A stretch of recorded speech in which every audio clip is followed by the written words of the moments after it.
Police वालों में बहुत ज़्यादा भ्रष्टाचार भी बढ़ा है। आप पैसे दीजिए, अपना काम कराइए, पुलिस वाले मुंह मांगे आपसे रिश्वत लेते हैं। क्या शमशानों में जगह नहीं मिली? टोकन बांटने पड़ रहे मरने के बाद में भी हैं? अरे जिंदे पे तो टोकन हर जगह मिलते हैं। कांग्रेस में तो पप्पू और सप्पू घुसे पड़े हैं। कांग्रेस का तो कोई अस्तित्व ही नहीं रहा।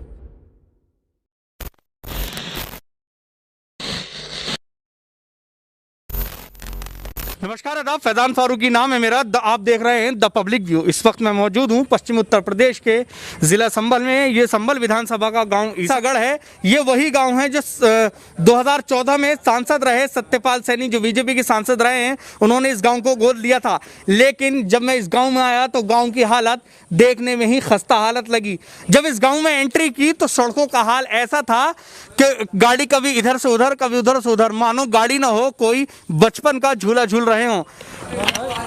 सांसद ने गोद लेने वाले गांव को ऐसा काम नहीं किया तो शायद यहाँ के लोग नाराज होकर, जो आज तक बीजेपी के कार्यकर्ता थे, अब समाजवादी में शामिल हुए हैं। अब इनसे जानेंगे कि क्या कोई पर्सनल वजह रही है या फिर कोई और वजह रही जिसकी वजह से ये बीजेपी को छोड़कर समाजवादी में शामिल हुए। क्या वजह रही जो आप बीजेपी को छोड़कर समाजवादी में शामिल हुए? ऐसा है,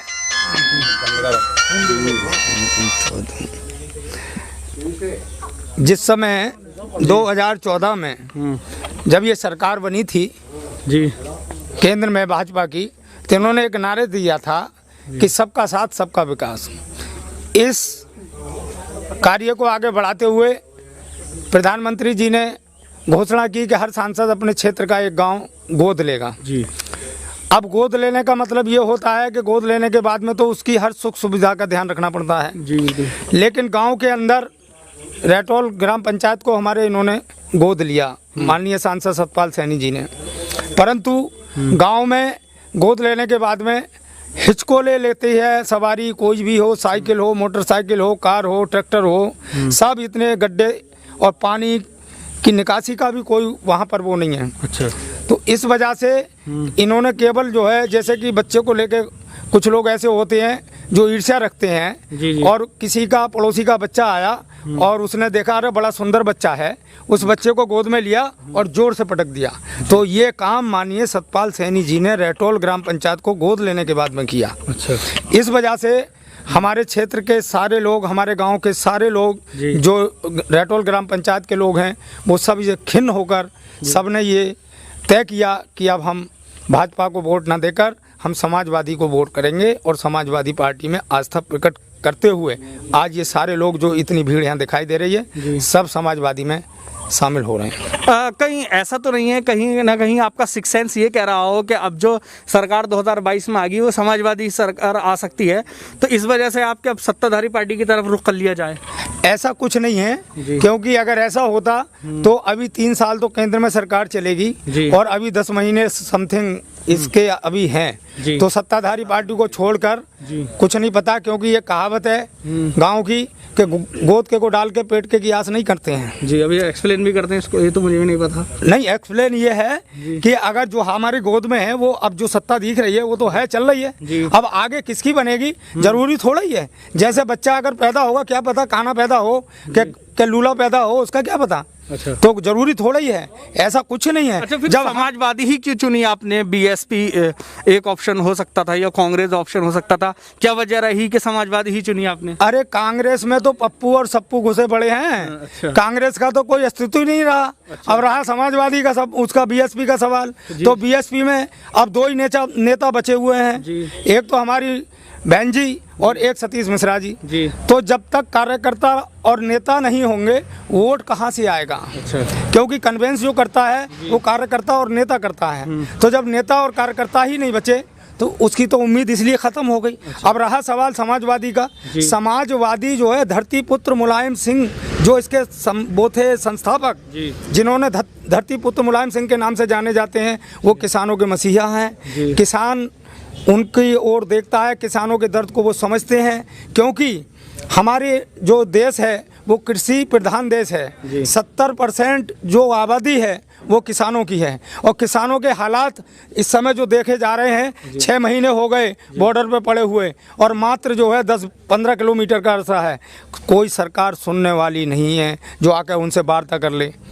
अब लोग इस बीच योगी जी का ये बयान भी आया था कि जिस तरह हमने कोरोना पे जीत पाई है, ठीक उसी तरह हम 2022 में भी जीत हासिल करेंगे।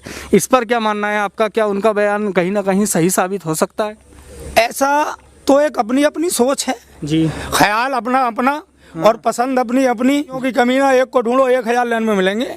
ये तो अपना अपना मत है, कोई किसी तरीके से सोचता है, कोई किसी तरीके से सोचता है। तो अब ये उनका सोचना है। कहा था कि कोरोना पे जैसे जीत के हासिल की, क्या उन्होंने बाकी जीत हासिल की है? अरे कोरोना पे कहाँ जीत हासिल की है? ये जीत, इसको जीत कहोगे कि शमशानों में जगह नहीं मिली, टोकन बांटने पड़ रहे मरने के बाद में भी हैं? अरे जिंदे पे तो टोकन हर जगह मिलते हैं। कोई किसी दूध लेने जाता है उसका टोकन मिलेगा, आप टिकट लेने जाएंगे उसका टोकन मिलेगा, लेकिन कई साले मुर्दों के भी टोकन मिले। ये तो बड़े शर्म की बात है कि मुर्दों के लिए इस समय टोकन लेने पड़े। तो ये जीत कहेंगे इसको? ये तो बहुत फजीहत है। हाँ जी सर, क्या नाम है आपका? जी, मेरा नाम ठाकुर राजेंद्र प्रताप है और मैं फतुल्लागंज ग्राम पंचायत का रहने वाला हूँ सर। अच्छा, ये बताइए सर, ऐसी क्या वजह हुई, ऐसी क्या नाकामियाँ आपको दिखी बीजेपी की जो आप बीजेपी को छोड़कर समाजवादी की तरफ आपने रुख किया? सर एक नाकामी तो आपको ही दिख गई होगी रास्ते में आते हुए जी, देखिए आपको नाकामी सड़कों की। और सर बाकी नाकामी सर क्या कहें आपको, वो कामयाबी कोई नहीं दिख रही। अच्छा, सारी नाकामयाबी ही है इनकी और किसी तरह का कोई, सड़कों का तो हाल आपने देख लिया और बाकी कोरोना का भी आपने हाल देख ही लिया सब कुछ, और कुछ ऐसा दिखता तो नहीं सर कामयाबी। बीजेपी का नारा था सबका साथ सबका विकास, तो प्रैक्टिकली ये नारा कितना कारगर साबित हुआ है? बिल्कुल नहीं सर, प्रैक्टिकली तो बिल्कुल कोई कारगर साबित नहीं हुआ। यहाँ पर सबका साथ, किसी का सबका साथ तो इन्होंने किसी का भी लिया नहीं और विकास भी सिर्फ अपना अपना किया और सबका विकास किया नहीं इन्होंने। तो ऐसा कुछ हमें दिखा तो नहीं सर। रहता है कि बीजेपी सरकार के और समर्थकों का ऐसा कहना रहता है कि जो बीजेपी सरकार में है वो कानून व्यवस्था बहुत मजबूत हो जाती है। तो कानून व्यवस्था क्या मजबूत रही है इन 4 सालों में? नहीं सर, बिल्कुल कानून व्यवस्था बिल्कुल मजबूत नहीं रही। हमें 2-4 केस तो आपको भी अभी याद होंगे, अलीगढ़ वाला केस याद रहा होगा, हाथरस वाला, तो ऐसे कई केस अभी भी हुए। तो कहाँ कह सकते हो आप? और सिर्फ कानून व्यवस्था के नाम पर भ्रष्टाचार बढ़ा है खाली पुलिस वालों का। अच्छा, इस सरकार में? हाँ जी बिल्कुल, पुलिस वालों में बहुत ज़्यादा भ्रष्टाचार भी बढ़ा है। आप पैसे दीजिए अपना काम कराइए, पुलिस वाले मुंह मांगे आपसे रिश्वत लेते हैं। कुछ ऐसा कुछ नहीं सर, कानून व्यवस्था में कुछ हमें दिखी नहीं सर इसमें। अच्छा, हाँ जी बिल्कुल, भ्रष्टाचार सिर्फ बढ़ता हुआ दिखाई दिया। अच्छा, हाँ जी। जैसे इन्होंने तो नारा दिया था बहुत हुई भ्रष्टाचार की मार, अब की बार मोदी सरकार, तो ये तो आप उल्टा बता रहे हैं आप इसको। सर अब वो तो कहेंगे ही सर, अब वो थोड़ी ना कहेंगे कि हम भ्रष्टाचार बढ़ा रहे हो, तो यही कहेंगे। अब उन्होंने तो पेट्रोल डीजल के बारे में भी कहा था। अब आप देख लीजिए पेट्रोल डीजल कहाँ जा रहा है सर। आम आदमी किसान क्या करेगा? किसान को डीजल की कितनी आवश्यकता होती है, उससे ही उसकी खेती होती है। तो उससे क्या, अब क्या करेगा आदमी? किसान खेती नहीं कर सकता और उसको फसलों के दाम कुछ नहीं मिल रहे। कृषि कानून के नाम पर उनके ऊपर थोप दी है चीजें। अच्छा, एक जो समाजवादी पे सबसे ऊपर लगता है कि समाजवादी में शिक्षा व्यवस्था जो है वो अच्छी नहीं रहती है, मतलब काफी स्टूडेंट्स को काफी ढील मिल जाती है। योगी सरकार में शिक्षा व्यवस्था अच्छी रही, हालांकि 2 साल कोरोना में निकल गए पूरी तरह से, उसमें एग्जाम वगैरह कुछ हुआ नहीं, तो इस पर क्या कहना चाहेंगे? नहीं सर, ऐसा तो कुछ नहीं दिखता। अब आप मतलब कहना ये चाहते हैं कि जो समाजवादी सरकार में 5 साल में बच्चे या जो भी पास आउट हुए 12th से या ग्रेजुएट किया जिन्होंने, वो कुछ नहीं जानते, वो कुछ नहीं कर रहे। इस टाइम नौकरियां भी वो लोग कर रहे होंगे, सरकारी विभागों में भी होंगे, बिना पढ़े चले गए। कुछ तो पढ़ा होगा उन्होंने, व्यवस्था अच्छी होगी तभी तो पढ़ा ना। इसका मतलब ये थोड़ी ना है उन्होंने कुछ किया ही नहीं है। 5 साल पहले के बच्चे, थोड़ी सख्ती इतनी इस लेवल की नहीं होती, थोड़ी ढील दे दी जाती है। नहीं सर, ऐसा तो कुछ नहीं है। ये तो मेरे को इसमें कोई फ़र्क दिखाई ज़्यादा दिया नहीं सर।